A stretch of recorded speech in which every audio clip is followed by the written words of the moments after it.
Wild one, welcome back to the channel. Today we've got a bit of an interesting trade that I caught.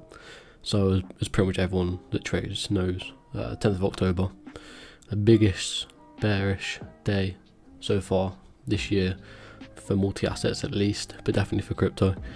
You see on that one day alone, if we just go to the daily time for a quick time, we can see Link was absolutely crazy. If we just get a quick price range for this, price range, we can see the whole candle was what, 63%, between open and close 22%, so absolutely massive move. If you look at the whole of history on Link, the only really that we can see is similar to that one, but even that wasn't as big a move as this. This is absolutely crazy. Wiped out loads of liquidations. Loads of people got wrecked in the market, but we caught the top, so we're on top. That's nice. We're gonna go straight into the breakdown here, just to make it short and sweet. So we've got the consolidation period on 4 hour, which I initially used. In a minute I'll show you the trade on Discord when I told you I entered. But from this period here, you see that's where the volume profile drew from. Value very high, value very low, and throughout that time we had taken the liquidations and touched the value very high, so we can start looking for short confirmations, and we can see that 4 hour view up starting to curve down there. So as soon as it starts to curve down, we could start looking for entries on the 1 hour, going down to the 1 hour. We've got the bearish divergences there, money flow divergences there, and also local bearish divergences between these highs and then eventually these highs. We just wicked above them highs, if you can see. I wasn't too confident in the first trade because 4 hour hadn't started curving down at the time. It started curving down by this second trade, or by the time this started to show. So as soon as that green dot had entered, I was pretty much looking for shorts after that, expecting a quick wick down. Moving down to the 15 minutes. So onto the 15 minutes now, you can see throughout these whole highs, which are creating bearish divergences, with the last confirmation being that candle there, but obviously I use 5 minutes, not 15. So there's a bit of story to tell on 5 minutes, to be honest. When we first looked at entry on this position, the red dot on the 5 minutes printed just here.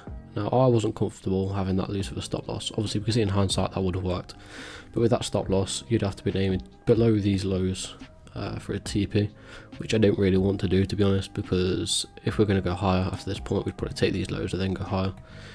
So that would have been hit in a bearish and bullish scenario. So I waited for a retracement going down to the 3 and the 1 minute.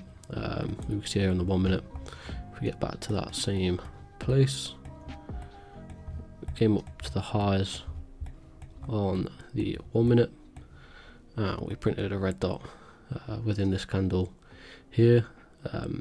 I managed to get in just before because we'd taken these licks.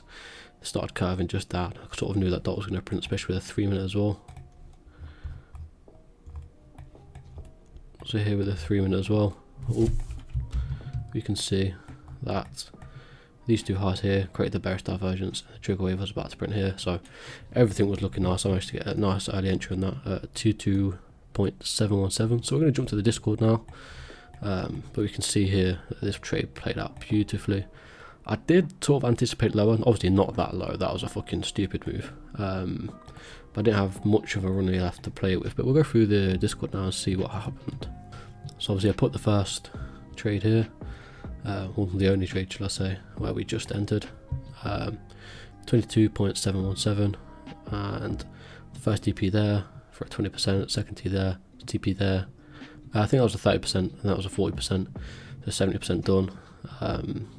Then left and took 25% out there and a 5% runner. So we can see here now, TP1 for a 3RR, hit that nicely, so entry was 22.718. So TP1 hit nicely. TP2 for a 6RR, even better. Oh, clicked the wrong photo here. You can see came down running nice, and then eventually TP3 for a 12RR. So this was the main sort of TP for the trade. Got a runner in for a 23RR, but only like 5% left in, so that's exactly how much I'd left. 5% for that whole trade for a 23 risk to reward, which is quite beautiful, to be honest. Especially with everyone sort of getting wrecked out of the market, it's nice to make money on that move and seeing it in advance, because it was semi-obvious, to be honest. Especially taking the sell side licks. If you were trying to long there, that would have been sort of stupid anyway. Like, that'd be a pretty bad place to long. I don't think you want to be doing shorts, but that's why I prefer to take these intraday moves. rather than holding for a long period of time. Don't get me wrong, I do have some in spot, but I'd much prefer trading these intraday moves where one big move you can sort of stay out the market for a day and not have to lose any extra. But yeah, it was a nice trade. Obviously we could have run that down for a lot lower, all the way down to here, like what it dropped from that same day from 22 down to 8. Like that's prime buying. Like anywhere, even right now still undervalued technically, but pretty much anywhere under the 15 mark would have been good to buy on spot. So there's the 15. So yeah, 15 is all the way down here. So this is where the pocket is for the macro range. So as you see, that's sort of what we've respected, but obviously the wick just destroyed everything. But yeah, it wasn't too bad of a trade. I'm not going to keep for too long. But again, this was called in the Discord. We'll have a quick check of the Discord history as well, because this week I've not been too active. I did that, entered on this, but I didn't post the entry on that, unfortunately. A buy and a sell there. And if we can go higher, yeah, we took a loss there. It was so close to TP. It was literally like the closest bit away from TP to sell to entry.